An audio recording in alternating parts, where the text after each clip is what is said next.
Jangan duk beli baju. Nah, kerana hak tu yang mahal yang penting. Nah. Saya tahu golongan B40 sekarang ni dia tak boleh nak buat tuan-tuan tanah diri. Kenapa? Kena pagar, kena pasal sistem ngairan, duit pun cukup, makan anak sekolah, sekolah lagi, macam-macam duit dia kerja luar dah. Dan dia membiarkan tanah dia. Kalau ada pun dia beli pokok musakin berapa bubuh situ dengan harapan 3T. Tanah tinggal tua. Tapi itulah hakikatnya.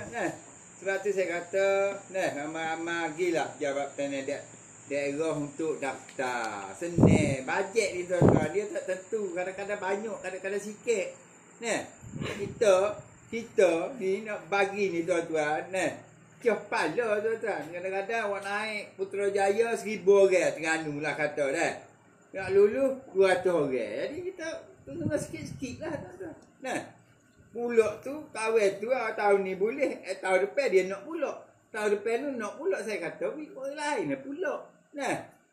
Dan kita sebenarnya, kita maaf lah rakyat. Kita duk kata Thailand maju tanah durian. Tuan-tuan pergi ke Thailand, ada satu pasar tu, pusat pengumpulan durian. 30 hektar tanah. Masuk dengan lori. Dia susun durian dia, nak eksport ke China. Banyaknya. Tapi orang Thailand, dia tanah durian nak jual. Orang kita tanah durian nak suka-suka. Betul tak? Bila nak jual, dia duduk atas ni tuan-tuan. Kena cari barang yang orang nak beli.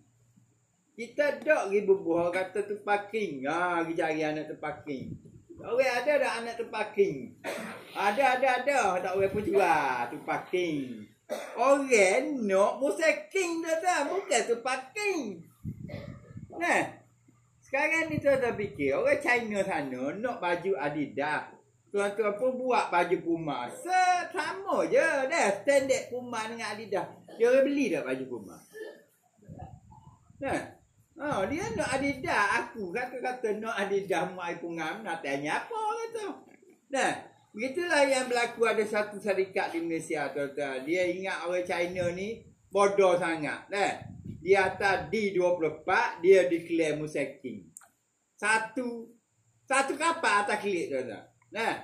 Sehingga nasib baik dia tak blacklist semua syarikat di Malaysia. Habis token tu kena tiaw. Betul tak? Tanya elok. Habis token tu kena tiaw ke pengeksport durian. Pas saya tiaw dia, saya kenal dia. Padahal muka mu kata. Kalau Cina tu